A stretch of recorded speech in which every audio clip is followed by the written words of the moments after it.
Hi, I'm Tamera Travis, and this is my year in review video.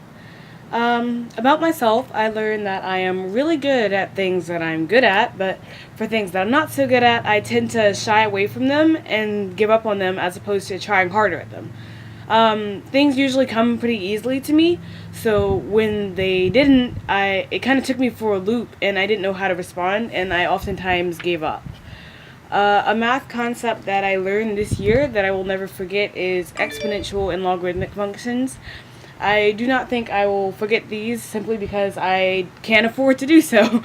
I will need these skills in my job because I want to be an epidemiologist, and as an epidemiologist, you will need to be able to calculate like the infection rates and all that stuff.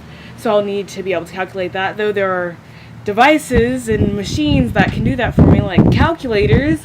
I do admit it would be exceptionally useful for me to learn how to do this myself so that I can readily and effectively interpret the information that's given to me.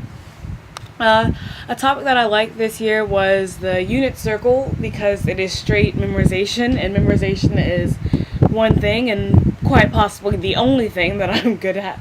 I also didn't mind doing mathematical induction, which can be used in situations where, like in large quantities, where you can just assume something is true for a small value so that it's easier for you to calculate the same thing for larger values.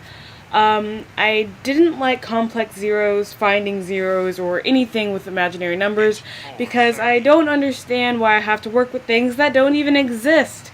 And because I didn't know an application for imaginary numbers, I decided to look on the great Google machine, which stated that imaginary numbers can be used to describe two-dimensional variables, with the real number denoting one dimension and the imaginary variable denoting another. Overall, whether I like it or not, and I don't like it, I will need math in my everyday life, and more importantly, to pass this class.